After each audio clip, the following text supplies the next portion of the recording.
Di dalam nama Tuhan Yesus, yang siap menerima firman Tuhan sama-sama katakan amin. Tepuk tangan yang meriah bagi Tuhan Yesus. Please sit down. Welcome home GB Pelita. Nice meet you all. Please join with our social media. Silakan bergabung dengan sosial media gereja, sosial media Bapak Gembala. Saya minta kalau Bapak Ibu, saudara-saudara punya YouTube, mari bergabung dengan YouTube Suheri Gultom, TikTok, dan YouTube, Instagram, dan Facebook. Silakan saudara ikut di dalamnya. Selamat Paskah. Bilang sebelahnya dengan semangat kemenangan. Salam sebelahnya, katakan selamat Paskah. Amin. Ya, selamat Paskah. Paskah itu adalah Passover atau disebut Pesak dalam bahasa Ibrani. Pesak atau Passover artinya dilewatkan dari kematian. Jadi orang yang punya darah Yesus pada waktu ada tulah kematian anak sulung, maka orang-orang Israel yang ada darah domba di tiang pintu rumahnya dilewatkan dari kematian. Darah domba itu Tuhan Yesus. Anak domba Paskah itu Tuhan Yesus. Apakah engkau percaya dalam hatimu sudah ada darah Yesus? Berapa banyak yang percaya dalam hatinya ada darah Yesus? Bilang sebelahnya, engkau dilewatkan dari kematian. Amin.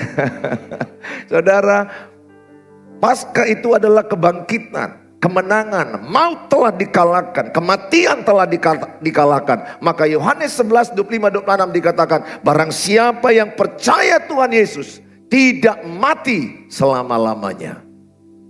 Tidak mati selama-lamanya. Karena di dalam diri kita ada benih yang mengalahkan kematian, Tuhan Yesus. Tubuh kita ini tidak bisa dibawa ke sorga. Karena tubuh kita ini terbuat dari debu tanah. Kembali ke tanah. Tubuh kita kembali ke tanah. Tapi roh kekekalan, Pengkhotbah 3 ayat 11. Di dalam hatimu, di dalam dirimu ada hidup kekal. Ada benih kekekalan. Sehingga ketika saudara menutup mata dalam dunia ini, saudara buka mata di sorga. Saudara hanya berpindah dari hidup yang fana kepada hidup yang kekal. Sehingga gak ada lagi kematian orang yang percaya Yesus. Yang ada pun kalau saya menutup mata, itu artinya meninggalkan dunia, pergi ke hidup yang kekal. Makanya ada papan bunga kalian baca, selamat jalan ke rumah Bapa. Arti selamat jalan ke rumah Bapa, tinggalkan dunia yang fana ini, pergilah ke rumah Bapa. Sehingga kita sudah percaya dengan iman bahwa dia sudah bangkit, dia naik ke surga, menyediakan tempat bagi kita dan mencurahkan Roh Kudus. Dan kita percaya bahwa kita sudah punya tempat di sorga. Berapa banyak yang percaya sudah punya tempat di sorga? Yang yakin dengan iman, lewat imanmu apakah engkau percaya engkau sudah punya rumah di sorga? Amin. Saya berharap kita jumpa lagi di sorga. Amin. Di sorga tidak ada lagi ratap tangis, tidak ada lagi duka cita. Yang ada sukacita, yang ada memerintah bersama dengan Dia, yang ada adalah memuji, menyembah Tuhan. Apa respon kita lewat kemenangan yang mengalahkan dunia? Ini yang penting. Saya tidak lagi menceritakan Yesus bangkit pada hari ketiga, kubur kosong membuktikan. Saya pikir semua kita sudah tahu dari sekolah minggu, dari SMP, SMA. Baguslah kalau banyak gereja juga mengkhotbahkan itu saat ini. Tapi GBI secara umum, secara nasional atau secara dunia mengkhotbahkan adalah apa respon kita atas kebangkitannya. Itu yang penting. Bahwa Paskah itu kemenangan. Kemenangan yang mengalahkan dunia. Sehingga apa respon kita lewat kemenangan itu. Apa yang harus kita lakukan lewat kebangkitannya. Itu lebih penting kita renungkan saat ini. 1 Yohanes pasal 5 ayat 1 sampai kepada ayat yang ketiga. 1 sampai 5. Yohanes 5 ayat 1 sampai kepada ayat yang kelima. Sama-sama kita baca 1, 2 ya. Setiap orang yang percaya bahwa Yesus adalah Kristus, lahir dari Allah. Dan setiap orang yang mengasihi Dia yang melahirkan, mengasihi juga Dia yang lahir daripadanya. Ayat 2, inilah tandanya bahwa kita mengasihi anak-anak Allah, yaitu apabila kita mengasihi Allah serta melakukan perintah-perintahnya. Ayat 3, sebab inilah kasih kepada Allah, yaitu bahwa kita menuruti perintah-perintahnya. Perintah-perintahnya itu tidak berat. Ayat 4, sebab semua yang lahir dari Allah mengalahkan dunia. Dan inilah kemenangan yang mengalahkan dunia, iman kita. Siapakah yang mengalahkan dunia selain daripada dia yang percaya bahwa Yesus adalah anak Allah. Respon kita yang pertama adalah mengasihi Kristus dengan menuruti perintah-perintahnya. Ini respon yang paling diinginkan Tuhan Yesus. Sama dengan seorang bapak, ibu, capek kerja untuk anak-anaknya. Pasti yang diinginkan ayah ibunya adalah hasil jeripayahnya itu dihargai. Dihargai dengan cara apa? Maunya patuh sama orang tua, nurut sama orang tua, menghargai orang tua, mengasihi orang tua. Mengasihi orang tua dengan wujud melakukan perintah orang tua. Itu yang diinginkan Bapa di sorga. Yohanes 3:16, karena begitu besar kasih Allah akan dunia ini, sehingga Ia mengaruniakan anak yang tunggalnya, supaya setiap orang yang percaya tidak binasa, melainkan memperoleh hidup yang kekal. Pengorbanan yang terbesar adalah mempersembahkan anak tunggalnya, Tuhan Yesus. Apakah yang diinginkan Bapa lewat pengorbanan anak tunggalnya? Apakah yang diinginkan Bapa lewat rela memberikan putra tunggalnya? Yang diinginkannya adalah supaya semua kita yang datang, termasuk saudara yang ada di YouTube, di live streaming, supaya saudara semuanya mau berkata pada hari ini, aku mau mengasihi Kristus. Aku mau lebih mengasihi Kristus. Aku mau lebih mengikuti perintah-perintah Kristus. Itu yang terbaik. Ketika anak-anak saya menghormati saya, mengasihi saya dengan melakukan apa yang saya katakan, senang saya. Kesenangan orang tua kan begitu Bapak Ibu. Ketika anak-anak itu mendengar dan melakukan apa yang kita nasihati, kita senang. Itulah kesenangan Bapa. Ketika kita mau melakukan apa yang diinginkan Bapa. Apakah yang diinginkan Bapa? Mengasihi sesama.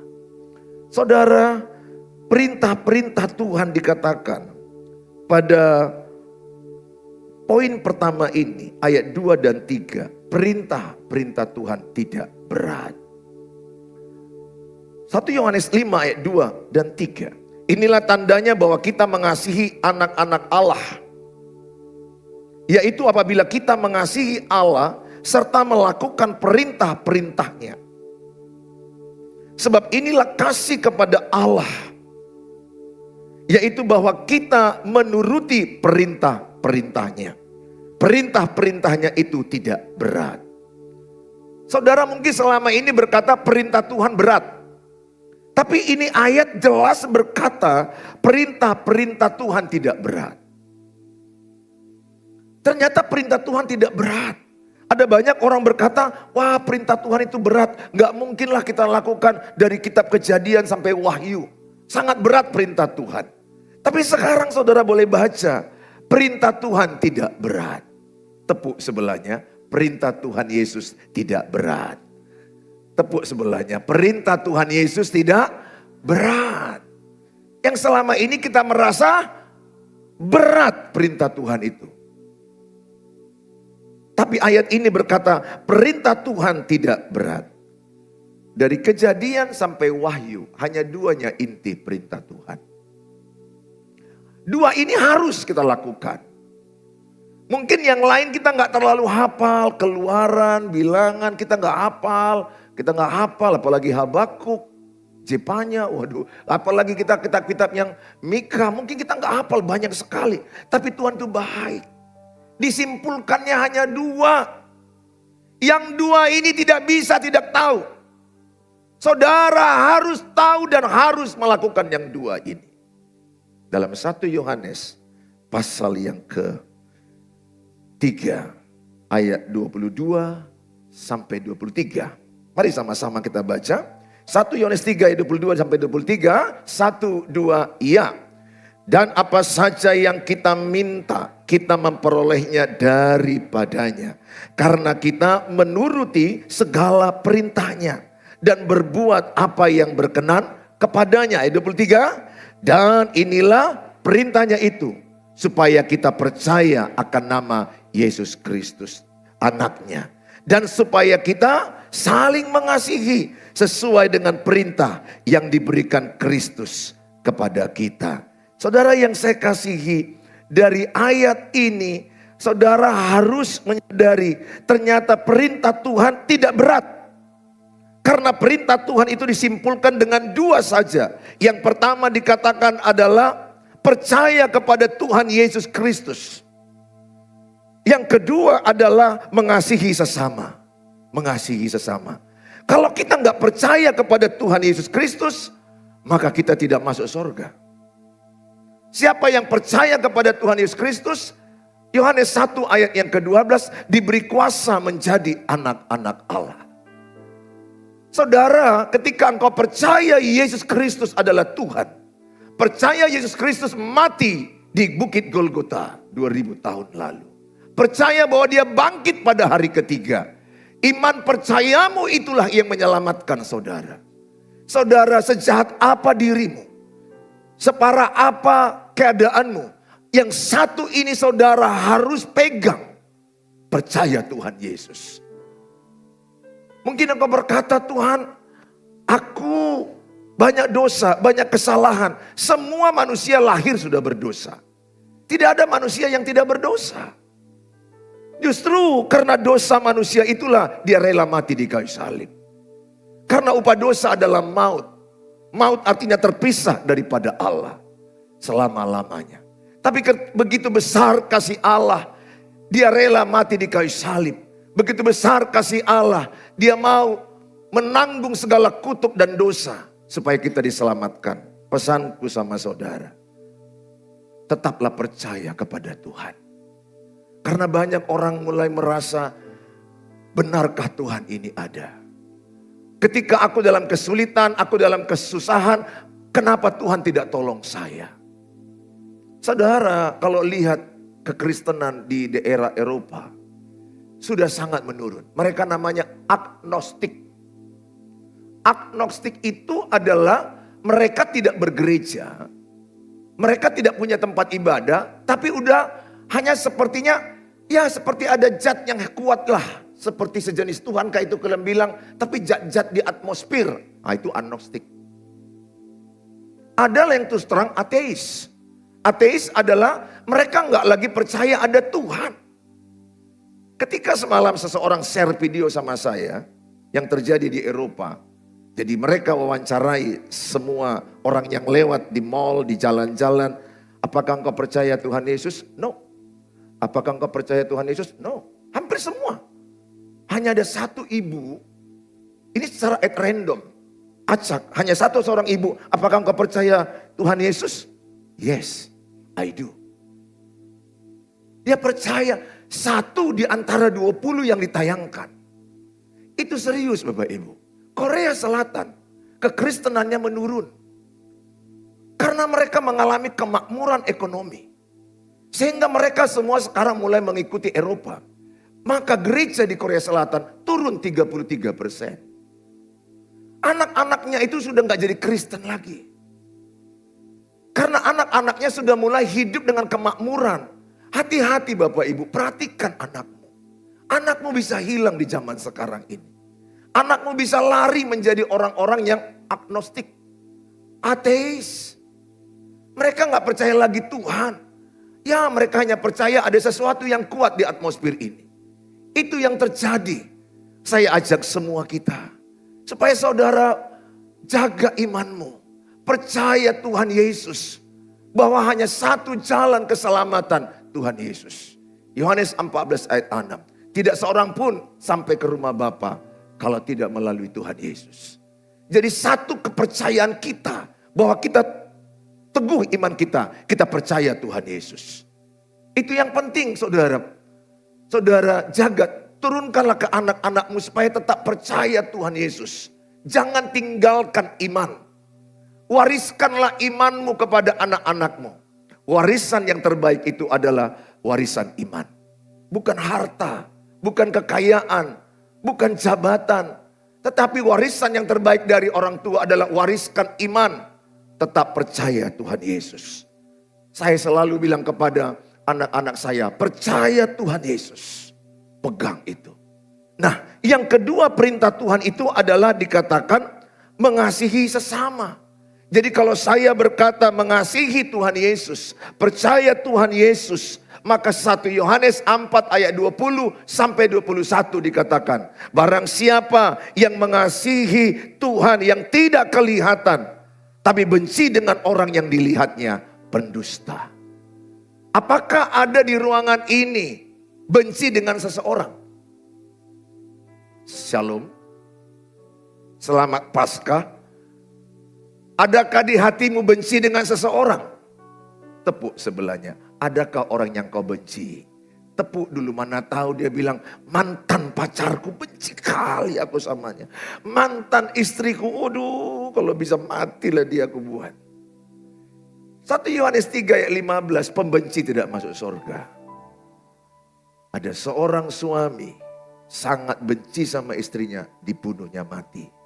Semalam saya tonton videonya di tayangan Kristen. Wow. Tahu kau saudara, kebencian itu adalah tempat iblis berpijak. Maka 1 Yohanes 3 ayat 15, orang yang membenci tidak masuk surga. Pastikan di hatimu tidak ada akar pahit, tidak ada kebencian. Lihat Hitler, dia benci dengan orang Yahudi, dia genocide, membunuh orang Yahudi 6 juta orang sekaligus. 6 juta orang. Bahkan saya berdoa di hatimu tidak ada iri hati. Kain abangnya membunuh adiknya Habel karena iri hati. Herodes membunuh istri dan anak-anaknya. Herodes membunuh semua orang-orang Yahudi yang umur 2 tahun ke bawah. Berapa ratus ribu dibunuh dia. Hanya untuk mencari Yesus, Mesias yang lahir. Kebencian tempat iblis berpijak di hatimu. Sejahat apa orang perbuat padamu. Sesakit hati apa pernah menyakitimu. Ingat, mengampuni perintah Tuhan. 1 Yohanes 4 ayat 21, mengasihi perintah Tuhan. Mengampuni perintah Tuhan. Sampai saudara jangan lupa doa Bapa kami. Ampunilah kami Bapa seperti kami mengampuni orang yang bersalah kepada kami. Sampai Yesus berkata kalau engkau tidak mengampuni, dosamu tidak diampuni. Tidak ada pengampunan bagi orang yang tidak mengampuni. Bahkan saya berani berkata, orang yang belum mengampuni, belum menerima pengampunan dari Tuhan. Sebaliknya, orang yang sudah menerima pengampunan dari Tuhan, dibuktikan mengampuni sesamanya. Jadi kalau saya berkata, saya sudah menerima pengampunan. Buktinya apa? Saya mengampuni sesama. Jadi kalau saudara belum mengampuni sesama, kemungkinan besar engkau belum menerima pengampunan. Be careful. Apakah di hatimu ada kebencian?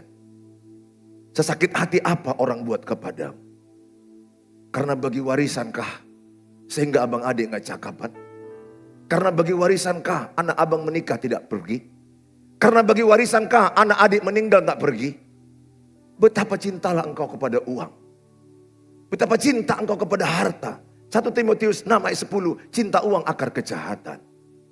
Realita, bisa anak bapak tua menikah gak pergi anak bapak muda. Atau bapak mudanya gak pergi. Jangan cintai. Satu-satunya pembanding di Alkitab, uang, mamon. Yesus satu-satunya membandingkan dirinya dengan uang. Karena dua-duanya punya power. Tapi aku mau tanya sama saudara, jawab jujur. Mana lebih orang memilih power Yesus atau power uang? Saya menanya dengan mana banyak orang memilih mendekat ke Yesus atau ke uang? Oh, udah mulai jujur ya. Ingat ya, kata Tuhan, berbahagialah orang yang jujur. Jangan di gereja pun kita bohong. Sekarang jawab di hatimu. Engkau lebih tertarik kepada Yesus atau uang? Di hatimu ajalah jawab itu. Puji Tuhan lah kalau kau jawab Yesus. Buktikanlah dengan mengasihi sesama. Jangan bilang, Yesus, aku doa tiap pagi 1 jam. Aku puasa, aku baca Alkitab. Aku punya karunia berbahasa Roh Kudus. Aku dipakai Tuhan di altar ini. Kalau engkau masih tidak mengampuni, sia-sia semua ibadahmu ini. 1 Korintus 13 ayat 1 sampai 13. Iman pengharapan kasih yang terbesar, kasih. Bahasa roh akan berakhir, kasih tidak berakhir. 1 Korintus 13 ayat 1 sampai 3. Sia-sialah semua pengorbananmu tanpa kasih. Termasuk kolektemu hari ini. Gak ada gunanya kasih kolekte kalau gak ada kasihmu. Ibadahmu, Natalmu, Paskamu. Apa alasan ada Paskah? Karena kasih. Love driven life. Hidup yang digerakkan oleh kasih. Ini yang aku ajarkan sama saudara. Saya ajak semua sama saudara. Ingat, Allah itu kasih. Kalau saudara mengaku ada Allah di hatimu, ada kasih. Kalau ada kasih gak ada benci. Kasih dan benci gak boleh bersatu.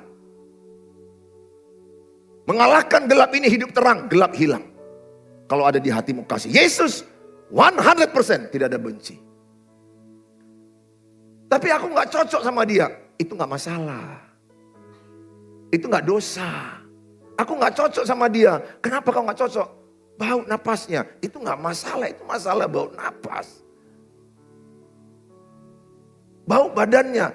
Tinggal Rexona, tawas. Dia orangnya malas. Ya udah, kau tidak boleh satu tim sama dia. Oke, gak masalah. Tapi masalah kalau kau bilang, aku gak mengampuni dia sampai kiamat. Ada loh lagu. Lagu orang Batak itu gak salah. Ibu Tohamudi. Sampai kiamat katanya, coba lah. Mama. Sampai tanah Narara. Ngerinya. Maksudnya sampai di kuburan pun walaupun kami berendengan gak cakapan. Ya pastilah. Kayak mana lagi kau cakapan, namanya sudah mati. Tak. Pernahkah engkau menjumpai sangat dendam? Waduh, ingat. Ketika engkau dendam, iblis sedang menunggangimu. Pisau yang di tanganmu bisa jadi membunuh. Gunting di tanganmu bisa membunuh. Hati-hati. Anak Yesus itu kasih. Sehingga perintah Bapa itu tidak berat. Karena aku melakukannya dengan kasih. Aku mengampuni istriku, mengasihi istriku. Karena aku mengasihi Tuhan. Kenapa kita nggak berat melakukan sesuatu? Karena kita kasih. Maka pesanku sama saudara, lakukanlah apa yang kau kerjakan dengan kasih. Kolose 3 dikatakan ayat 23. Lakukanlah segala sesuatu dengan kasih. Seperti kepada Kristus, bukan kepada manusia. Mungkin kau lihat manusia di kantormu itu menjengkelkan. Engkau melihat di kantormu itu orang-orang yang tidak enak di hatimu. Tapi karena engkau mau melakukannya untuk Kristus, engkau melakukannya dengan yang terbaik. Jujur, saya pernah gak senang dengan istri gara-gara dia merepet terus. Ada di sini istri yang pernah merepet gak tahu alasannya. Gak tahu alasan loh. Kadang-kadang kan Pak, kan karena adanya awan gelap, baru ada hujan. Ini gak ada awan Pak. Terangnya kulihat. Maksudnya baik-baik aja ya semua. Tiba-tiba repetan datang. Iya Tuhan. Longgur roh dalam hatiku. Datang petir. Tapi karena aku mengasihi Tuhan. Aku mengasihi istriku. Aku sayang. Sesayangku kepada Tuhan. Begitulah sayangku kepada istriku. Sehingga repetannya itu kayak nyanyian ku dengar. Tetap aku, ya Tuhan, terima kasih. Ada pemacu adrenalin. Pengganti kopi tadi pagi. Sehingga lebih fokus. Nggak ku lawan. Saya nggak pernah lagi satu kata pun suaraku tinggi sama anak-anakku, sama istriku, dan sesama. Saya pertahankan itu. Aku pernah dulu seperti itu. Beberapa tahun yang lalu pun saya masih bentak dia. Sekarang tidak. Sebagaimana aku sayang kepada Kristus, aku sayang kepada pasanganku. Ukurannya pasanganku. Berapa banyak suami di sini sayang kepada pasangannya seperti sayang kepada Kristus. Amin. Bilang sama pasangan sebelahmu, aku sayang kepada mama. Ayo bilang sama sebelahnya, aku sayang kepada mama seperti aku sayang kepada Kristus. Lihatlah istrimu itu borunya Kristus. Dia adalah putrinya Kristus yang dititipkan padamu. Kalau kau bentak dia, marah bapaknya. Bapaknya akan tidak jawab doamu. Kau bentak boruku, doamu. Ada ayatnya, suami yang menyakiti hati istrinya, doanya tidak sampai ke bapa. Ya, saya berdoa di sini suami-suami. Istri juga begitu, hormati suamimu. Supaya engkau melihat suamimu seperti gambaran Kristus. Seperti jemaat menghormati Kristus, demikianlah istri menghormati suami. Nah, aku tanya sama saudara. Kalau hatimu mengasihi, ada perintah orang, senang gak melakukannya? Karena engkau sayang. Ya, pernahkah di sini anak gadis, ada cowok yang kau sayangi. Datang ke rumahmu. Masih PDKT, masih lagi sedang dekat-dekatnya. Karena dia kau sayangi, maka ketika dia bilang, Dek bisa gak bawa Indomie kuah? Soalnya ini dingin agak, tadi abang kena longgur, kena hujan. Aduh, bisa gak Dek buatkan Indomie kuah? Karena kau sayang, oh of course, dengan senang hati. Wow. Dengan sambil nyanyinya kau itu, betul gak? Aduh Tuhan, sering-seringlah dia kena hujan. Oh Tuhan Yesus. Ini bang, sorry dek ya merepotkan, teh manis panas bisa gak berada? Oh gak apa-apa bang. Aduh, teh manis panas, supaya panas cintanya ke aku Tuhan kasih. Dengan senang hati. Kenapa? Apakah dia melakukannya berat? Tidak berat. Kenapa? Karena dia sayang. Kalau datanglah, katakanlah ini si seseorang yang tidak dia sukai. Datang. Sama juga, buku-buku juga kedinginan. Dek, tolonglah bikinkan Indomie kuah. Kira-kira dibuatnya? Iya, dibuatnya. Karena dia kasihan. Tapi selama membuatnya itu mukanya itu pasti seperti telur mukanya saudara. Dia bilang, oh Tuhan kutumpahkanlah kue ini sama dia. Nah makan bang. Cara menghidangkannya pun nampak dari hatinya yang tidak senang. Nah makan. Udah jangan minta lagi, itu aja makan dah. Banyak kali permintaanmu. Udahlah badanmu gak bisa kau urus. Kau lagi suka sok PDKT. Ada juga cowok kurang kerjaan. Saya mau katakan, kalau engkau sayang sama pasanganmu dengan senang hati, betul? Saya juga pernah begitu, ketika saya nggak senang hati saya, bawa dia, habis ini ke salon, habis ini kita pergi lagi ke apotik, habis ini kita ke bank, habis ini ke sana. Aku lagi dongkol hatiku sebenarnya. Pernah aku rem, aku cepatkan mobil itu, aku gas-gas. Kok cepat kali? Enggak, supaya cepat kan kau bilang tadi cepat. Kau bilang kan tadi cepat, cepat-cepatnya. Ya, tapi kan matilah kita kayak gini, nggak apa-apa, kita kan cepat. Kenapa? Karena hatiku lagi dongkol. Sehingga aku melakukan dengan berat hati. Pernah dia minta sama saya, kita ke Parapat ya Pak. Oh hatiku lagi senang. Dengan tenang, dengan senang hati. Pak di pom bensin ya, nggak apa-apa, ayo pom bensin. Pak kita beli roti ganda ya, oke. Apa aja kau minta karena hatiku senang. Siapa di sini yang hatinya senang sama Tuhan Yesus? Wow, ya, lakukanlah perintahnya dengan tidak berat hati. Amin. Ibadah pun mukamu jangan muka berat hati. Aku tahunya ada berapa di antaramu ibadah ini berat kalinya hatimu. Dari wajahmu itu kan tahunya saya. Aku kan udah 36 tahun aku khotbah. 36 tahun mau berjemita amang inang. Oleh siapa bereng leakmu pengahuboto rohami. Dan napalah ku tembak nian alay ku panah. Itulah. Kan tahunya aku kalian duduk terpaksa. Semoga amin, amin, amin, amin. Aku tahu juga aminmu itu amin asli atau amin palsu. Tahunya aku. Ada itu sangkin dongkolnya dia. Amin, amin, amin. Katanya. Pernah loh, aku lagi khotbah itu. Amin, amin, amin, amin. Apanya maksud abangnya dalam hatiku? Gak enak juga, kan rame orang. Tapi kedongkolanmu tolonglah jangan bawa di floor. Oleh saya lihatmu pengahuboto. Siang parpeakmu huduli pengahuboto. Dari caramu duduk pun udah tahunya aku beratnya hatimu. Kalau bisa cepatlah main game. Atau kedua kalau bisa cepatlah ke mall. Mana lebih senang di hatimu? Di rumah Tuhan atau di mall? Oh Tuhan, kau pasti beratlah kau bernyanyi lagu si Daud ya. Lebih baik satu hari di pelataranmu. Berat kau nyanyi itu loh. Kalau kau sempat nyanyi itu dengan lebih baik, dengan berat hati, kurasa pun mulutmu, nadamu, kau paksa nyanyi itu. Kurasa malaikat di surga akan bernyanyi. Ataridokon, ataridokon. Maksudnya tahu ataridokon. Sandiwara. Di gereja adakah bersandiwara? Ada. Saya berdoa setiap saudara.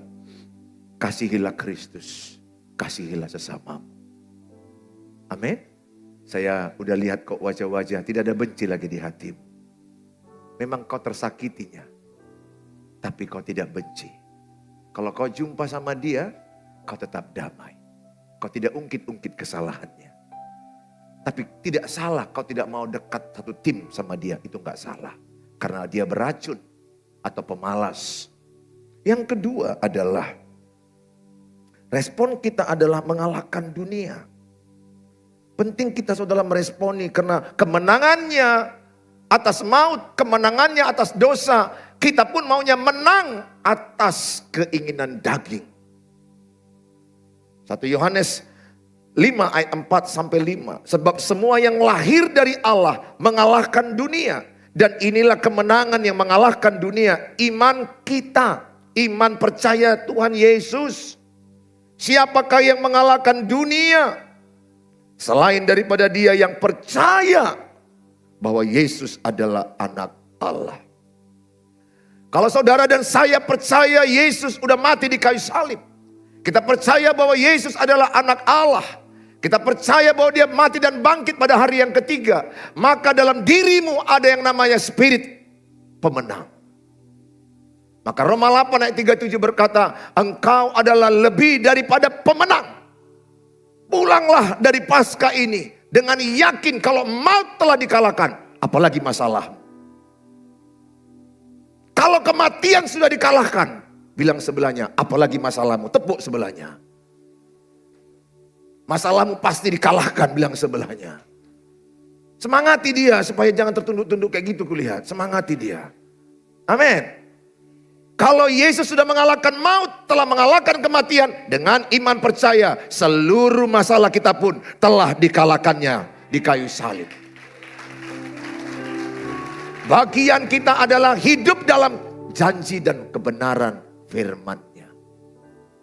Saudara yang saya kasihi, dalam 1 Yohanes 2 ayat 15 sampai 16 bilang begini. 1 Yohanes 2 ayat 15 sampai 16. Janganlah kamu mengasihi dunia dan apa yang ada dalamnya. Jikalau orang mengasihi dunia, maka kasih akan Bapa tidak ada dalam orang itu. Ayat 16. Sebab semua yang ada dalam dunia, yaitu keinginan daging, keinginan mata, serta keangkuhan hidup, bukan lagi berasal dari Bapa, melainkan dari dunia. Pesanku sama saudara, kalau saudara sudah dalam Kristus, mati terhadap keinginan dunia ini. Keinginan daging, keinginan mata, keangkuhan hidup, jangan ada dalam dirimu lagi. Karena itu seteru Bapa. Jadi ketika saya memilih Yesus, saya mati dengan keinginan daging. Saya mati dengan keinginan mata. Saya mati dengan keangkuhan hidup. Saudara, saya bacakan Kolose 3 ayat yang kelima.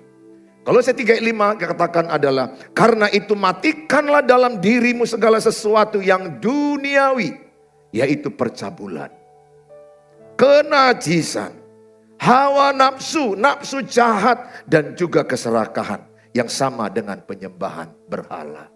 Saudara, mintalah kepada Tuhan hari ini agar segala dosa kenajisan, percabulan, hawa nafsu dimatikan dalam dirimu.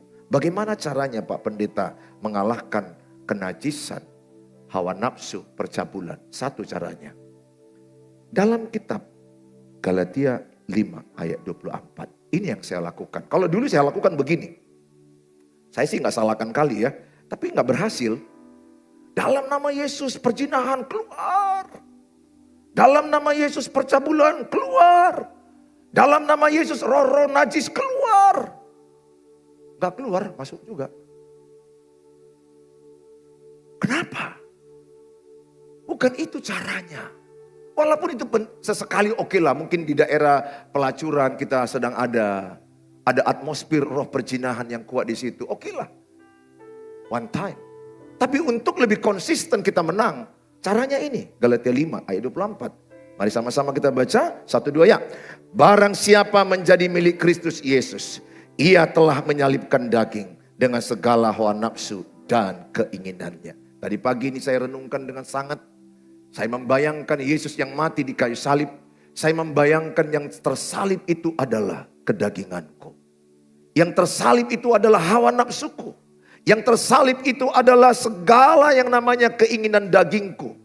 Amarah, geram, kebencian, segala kebohongan, segala yang namanya kerakusan, ketamakan, dendam, hawa nafsu, kenajisan, perzinahan, percabulan sudah disalibkan di kayu salib. Jadi seluruh kedaginganmu sudah disalibkan. Declare every day. Tiap hari kau berkatakan, segala dosaku telah disalibkan. Start from cross. Mulai dari salib, segala hawa nafsuku, percabulan, perzinahan telah disalibkan. Dan citra diriku adalah hidup kudus. Citra diriku adalah hidup suci. Hidupku adalah dengan darah Yesus sudah ditebus. Aku menang atas spirit percabulan. Bisa loh orang sambil pelayanan percabulan jalan. Aku memang itu berat melihat seperti itu. Pendeta, pelayan, pemusik, penyembah. Tapi masih bisa di waktu yang sama. Mereka bisa bersandiwara. Ingat, sepintar-pintarnya engkau bersandiwara, Tuhan tahu asli hidupmu dan hidupku. Oleh karena itu takutlah akan Tuhan. Pesanku samamu, renungkanlah salib. Di salib itu telah dikalahkan kutuk, maut, dosa, dan seluruh keinginan dagingmu. Dan kita telah menang atas segala keinginan daging. Tepuk tangan bagi Tuhan Yesus.